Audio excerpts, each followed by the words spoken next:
Jeremy Corbyn sounded just a bit like Donald Trump in his speech this weekend. The system is rigged, he said, and stitched up against the majority, and there needs to be a political uprising to put things right. But his profile in the media couldn't be worse, and his party's polling is frankly dire. Now, with Theresa May seemingly about to confirm that we will leave the single European market, there is no shortage of questions this morning. And can I start with that one? Good morning, how are you? Good morning. Very, very well indeed, thank you. Now, Theresa May pretty clearly is going to say that we should leave the single European market and the customs union. What is your reaction as leader of the opposition to that? She appears to be heading us in the direction of a sort of bargain basement economy on the shores of Europe, where we have low levels of corporate taxation. We will lose access to half of our export markets. It seems to me an extremely risky strategy. I think there needs to be more discussion, more consultation, and recognise that there is a close economic cooperation with Europe that's going to have to continue when we're outside the EU. And you've read this morning, possibly, the Chancellor, Philip Hammond, suggesting or implying that if we don't get access to those markets, we could cut corporation tax quite dramatically in this country and be a kind of low-tax alternative to the EU offshore. He appears to be making a sort of threat to the European community, saying, well, if you don't give us exactly what we want, we're going to become this sort of strange entity on the shores of Europe, where there'll be very low levels of corporate taxation and designed to undermine the effectiveness or otherwise of industry across Europe. It seems to me a recipe for some kind of trade war with Europe in the future. That really isn't a very sensible way forward. So trade war, a very, very risky option, and a bargain basement economy. Yeah. And this is all triggered by Article 50, which Labour is going to vote for. The referendum voted to leave the European Union.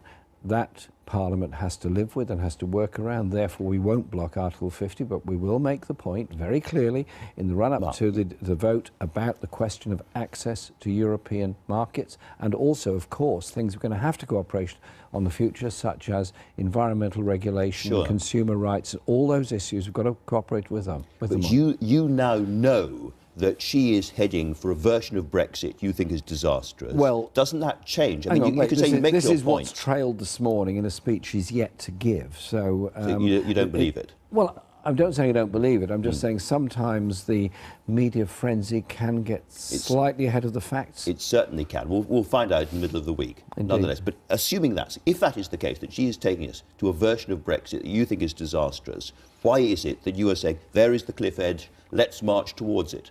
No, not saying march towards the... Well, you're voting for listen, Article the referendum made a decision. Parliament voted to have a referendum. A decision was made. We have to work around it. Now, the question then is how the negotiations are conducted, what they are, which is why I've been reaching out to colleagues all across Europe, why we're having a large conference of socialist parties across Europe the end of February in London, in order to build up alliances. Because remember, the Brexit vote isn't a one-off thing. It's got to be agreed by 27 national parliaments. It's got to be agreed by the European Parliament. So there's quite a long way to go on this. You think European countries could block the version of Brexit that Theresa May wants? I think many European countries would want to maintain the links between universities in their country and Britain. They would want to maintain that trade relationship. An awful lot of industries, think of all the big names in Britain, Rolls-Royce, Airbus and so on, all rely on a European cooperation. Now, you said that you will carry on making the points here. Is there any way at all, after Article 50 is triggered, that you think you can get your version of Brexit through the House of Commons and actually happening through the British political system? It's going to have to keep coming back to the House of Commons, and we'll make sure it does keep coming back to the House of Commons. I know there's a court case going on at the moment. We will keep on pressing the government on this, and there are MPs in all parties that must be concerned about the future of industries in their constituencies, must be concerned about the future trade relationships we have, and also what kind of trade arrangements we have the rest of the world in the future. If we're part of the customs union, then clearly trade is done via the customs union. If we're not part of the customs union, then we've got to start making our own trade arrangements, which will be the first time for 40 years Britain's done that. Forgive this ghastly cliche or propagandistic thing, but is there a majority in the House of Commons, if Labour works with other parties, for soft Brexit? I think there's a majority in the House of Commons of people that are very concerned about the implications of a Brexit that leads us into the sort of Philip Hammond area of bargain basement on the shores of Europe economy. I think there are people who are worried on the points I've made about universities, about education. They're also worried about the practicalities of it all, because clearly Air pollution is an issue. Clearly, management of the seas and fish is an issue. There are many issues on which there's going to be an awful lot more debate and discussion. This is not a one-off simple thing that's going to happen in 2 days' time. Now, it sounds unlikely, but you made a speech this week which just has a whiff of Donald Trump about it, a whiff of the whole system's rigged against the ordinary Joe, I'm and really, something needs to change. really interested about the similarities between me and Donald Trump. Well, so am I. It's unexpected, and the hair needs to change. Is it the hair or something? The hair needs to change. Let me read you one of the things you said, however. The people who run Britain, whoever they may be, have been taking our country for a ride. They have stitched up our political system to protect the powerful. That is a big charge. What do you mean by it? What I mean by it is the very wealthiest in this country outsource and offshore their profits into tax havens around the world, that we have been privatising industry. We've been privatising services for a very long time. We have a growing gap between the richest and the poorest, and we have a political system that leaves an awful lot of people behind. That surely was one. So there were many others, but one of the messages in the EU referendum campaign and in some areas in the low participation in elections. I think But you say the political system itself is rigged or stitched up. What is it about the political system that is rigged or stitched up? We have a House of Lords which is dominated by a small number of people from London and the South East. So would you get rid of it? I would want to see an elected second chamber that is representative of all regions and nations of the United Kingdom. I think that's very, very important. I think it should have an electoral mandate to go with it. I don't think there's anything you can defend. So the abolition of the House of Lords and its replacement by an elected second chamber would be part of a Labour manifesto? Which is not a new concept. It's been in debate for a very long time. But it hasn't been in the manifesto for a while. I would like us to get to that position by 2020. Now, obviously, there are debates in the party. John Trickett made a very interesting speech on Friday about the need for more political representation of the north of England. Absolutely. And we're going to be continuing these discussions in Scotland next Friday. We are setting up a constitutional convention so that when we get towards the general election, whenever that may be, we'll be in a position of some degree of consensus about the kind of constitutional structures we're looking for. But it's also a question about properly funding of local government. If I might, a constitutional convention in Scotland led to the Scottish Assembly, which led to the Scottish Parliament. Would you like to see the same process happening in the north of England? Should there be a north of England Parliament? I think there is an appetite for a stronger form of regional government in Britain, an electoral mandate to do that, but also the levels of investment have got to be shared out fairly across the country. They're not. I'll give you a figure. It was turned down in $1,900 a year is spent idea on transport in the southeast of England, £300 per head in the northeast. That's not fair. So the north is not getting a proper deal, and it might have a parliament as a result. Well, I'm not saying it would be a parliament of the north. It could be a stronger local government, but there has to be a much greater emphasis on the disparity between regions in Britain, the disparity between investment in Britain. There's got to be an issue, surely, about the gap between the richest and the poorest and the amount of money that disappears into tax havens. Do you think you get a fair ride in the media, and do you think media ownership's an issue? I don't think the media are very fair in many ways, particularly towards the Labour Party. An analysis done over the first year since the general election showed that over 80% of the print media was actively hostile to Labour, 80% to the major opposition party. So what would you do about that as Prime Minister? Well, I think we need a process where there is a right of reply. I think we also need to remove... A statutory right of reply? Remove the levels of concentration of ownership into certain organisations. I think that is important. You would attack Rupert Murdoch and the Rothermeres. I think the problem insist on a right of reply of Murdoch taking over completely Sky, for example, is a problem. Also, there's a question of the BBC Charter renewal, which we would support the renewal of the BBC Charter and the role of the BBC as an organisation that must educate, entertain and inform. Now, in the same speech, you made a big amount of the speech about the NHS, and we've been talking about it this morning in the paper review and so forth, and the crisis. And you say in terms that the Labour Party would find a long-term funding solution for the NHS. But I put it to you, that means nothing unless you tell us what it is. And we've seen a poll in today's papers saying that if people were told that a specific hypothecated tax would go to the NHS, then a majority would support that. Would you go down that route? I am not one that's generally in favour of hypothecated taxation, but I'm prepared to just consider it and look at it. The party will obviously consider and look at it. But the reality is, over the next 4 years, there's going to be £70 billion less than could be achieved because of cuts in corporate taxation and cuts in the top rate of taxation. Is that the kind of figure that the NHS needs over the next 4 years? The NHS has been cut, but social care has been cut. The crisis in A&E departments is the symptom, not the cause of the crisis. I spent Friday afternoon talking to a group of GPs and what they go through. And the Prime Minister has a go at GPs. I just simply say this. A 10-minute appointment with a GP actually ends up with half an hour to an hour's work for a GP doing other things as a result of it. It's too simple just to attack GPs and actually very unfair. Absolutely. So, Mike, I come back to the question, how much more does the NHS need and how would you pay for it? We'd stop the cuts that have taken place in the NHS, but above all, we would put more money into social care. Social care needs several £1 billion more very, very quickly. The idea that £2 billion is a figure that has been put by a number of people.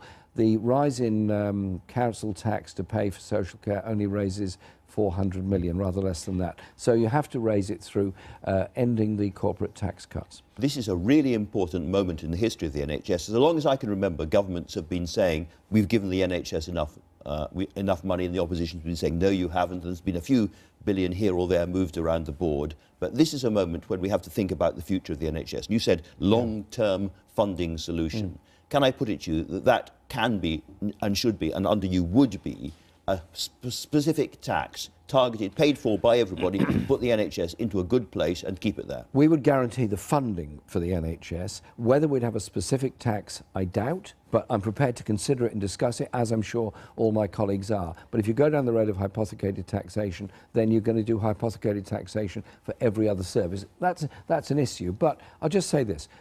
It was Labour that founded the NHS. The NHS is a point of principle in our society. It's a human right to get health care at the point of need. The problem we have is the lack of social care, the underfunding of the mental health service is putting massive strain on A&E departments. The Prime Minister blames the GPs for this. Surely, let's look at the overall issue of the lack of funding, of the needs of often very vulnerable people I thought you had already society. Allocated the corporation tax money for education. You can't allocate it twice. So how much more are you going to get from corporation tax? £70 billion that is going to be reduced from public income over the next 4 years because of the long-term effects of the cuts in corporation tax and profit tax. So why is it that when they're asked, do you trust Jeremy Corbyn and the Labour Party or Theresa May and the Tories to deal with the NHS crisis, more people now back Theresa May and the Tories? That's disastrous for you, isn't it? I think the more people see the reality of the underfunding of the NHS, the reality of the hiving off and privatising of services, the outsourcing of NHS facilities, the more and more disappointed and angry they're going to get. And they will understand the case that we are making. We need to say, centre stage, the NHS is something that's about our mindset, our security. We're not frightened of getting ill in this country because we can't afford to pay for it. We're all frightened of getting ill. In the USA, the first question you ask somebody who's ill is, what kind of health insurance have you got? Do we want that here? No. Can I turn to another big issue in front of you? You've got a by-election coming up in Stoke-on-Trent Central. That was a core Labour constituency. So long as there has been a constituency, Stoke-on-Trent Central, it's voted Labour. It was also a constituency which voted 70% to leave the EU, heavily on the immigration issue. And your policy on immigration is something that most people simply don't understand. You have said both that you're in favour of managed controlling immigration and also that you don't rule out changing it. It's very unclear what you really think. Can I ask you in clear terms, do you think immigration in this country should come down? What I think should happen is the end of the exploitation of people, the undercutting and the destruction of working conditions by the bringing in wholesale of workforces to destroy existing conditions. And also, I would suggest that we think seriously about the contribution that migrant workers have made to this country in the NHS, in transport and in education. And at this very moment, The NHS is recruiting doctors all over Europe to try to fill the gap caused by the age profile of our existing GPs. And so, yes, we do need migrant workers in this country. Even if you put to one side the gang masters and the gangs and the recruitment going on in Poland and so forth, 82,000 people from the EU came to this country without a job on their own last year to look for work because they thought they would have a better life. Now, I'm asking you, do you think that is too many? Would you like to see fewer such people? What would you do? Look, it's going to be part of the negotiations about access to Europe. If we are going to have access to a single market, then there's going to be an issue surrounding that. So what I've been talking about all along is the question of ending the grotesque levels of exploitation and the undercutting that goes on. Let's look at the issue of the flow of people in the context of access to a free market. But let's not blame migrants for the problems that we have. Let's look instead at an economic system that has created these levels of inequality and injustice within our society. So you seem to be saying both that you're in favour of some, you accept there'll be some kind of control, but also that you're against. Let me remind you what you actually said about this, because there's an awful lot of words involved. You said, well, I haven't got it here now. Labour is not wedded to free movement for EU citizens as a point of principle, not wedded to free movement, but I don't want to be misinterpreted, nor do we rule it out. That's a lot of words to put on a poster. Well, it won't be on a poster because it's far too long. What we're going to be doing is negotiating a trade arrangement with Europe to make sure that we are able to access those markets. It will involve people from Europe working here just as much as there are 2 million British people living and working in the European Union. Are we going to cut ourselves off from Europe completely? I don't think so.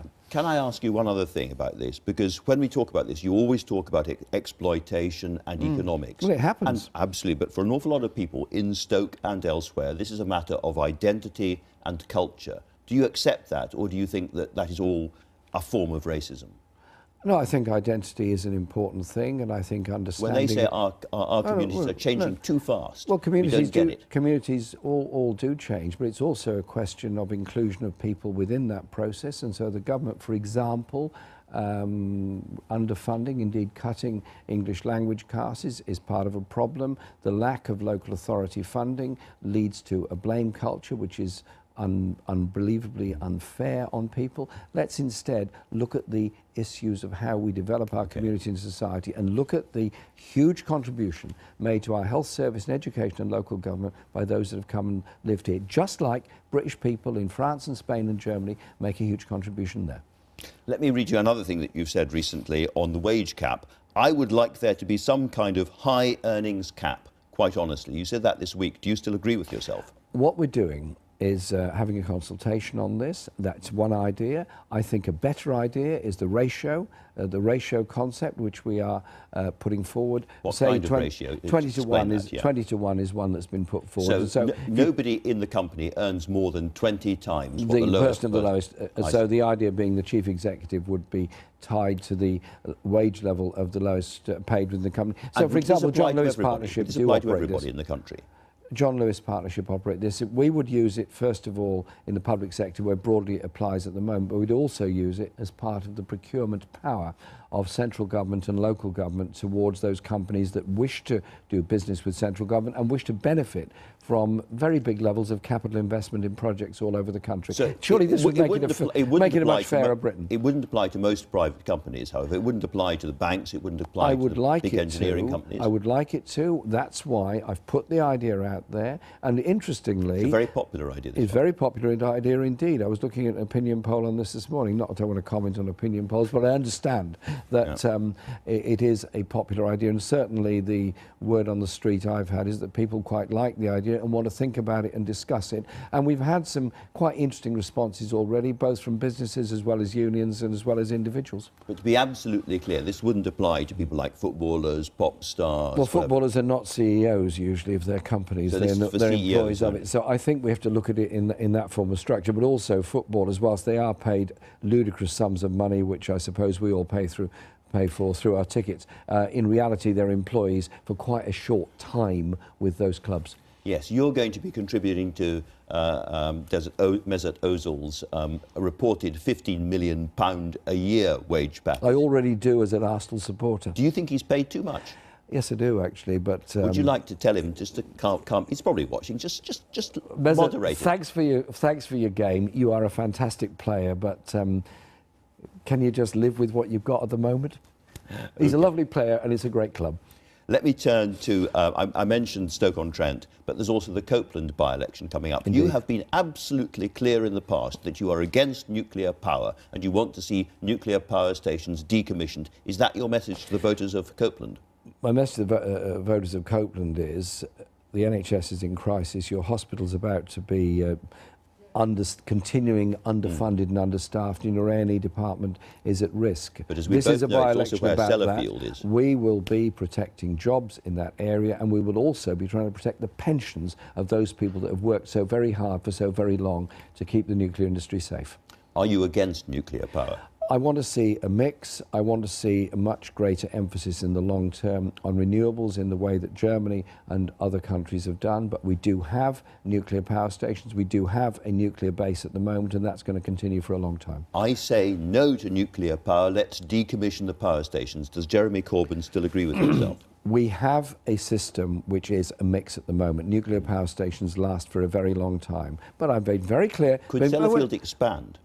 Sellafield is going to be there for a long time as a reprocessing plant anyway, whatever happens to... There's a big new development, as you know, at Moorfield. That is being 10 billion and so that is forth. being considered at the moment. And would you be happy for that to go ahead? I want to make sure there's an energy mix in this country. We have to, first of all, make sure there is sufficient energy supplies, and there has to be an energy platform. And so what happens in Moorfield is pretty key to ensuring that actually happens. But we have to have a much better energy mix. Otherwise, what do? Go to coal-fired power stations, or do we end up with energy shortages? Now, the party is way, way behind in the opinion polls. You are way, way behind in the opinion polls. You face a series of big by-elections in core Labour seats. If you don't win Copeland, and if you don't win Stoke-on-Trent Central, you're toast, aren't you? No. You're not. Our party is going to fight very hard in those elections, as we are in the local elections, to put those policies out there. But millions of people depend upon you, and things are not getting any better. They're getting worse. You're making the assumption that everything is a problem. It's an opportunity. It's an opportunity to challenge the government on the NHS. It's an opportunity to challenge them on the chaos of Brexit. It's an opportunity to challenge them on the housing shortage. It's an opportunity to challenge them on zero-hours contracts. That's what we're going to be doing. Is there ever a moment that you look in the mirror and think, do you know what, I've done my best, but this might not be for me? I look in the mirror every day and I think, let's go out there and try and create a society where there are opportunities for all, where there aren't these terrible levels of poverty, where there isn't homelessness, where there are houses for all, and where young people aren't frightened of going to university because of the debts they're going to end up with at the end of their course. All right.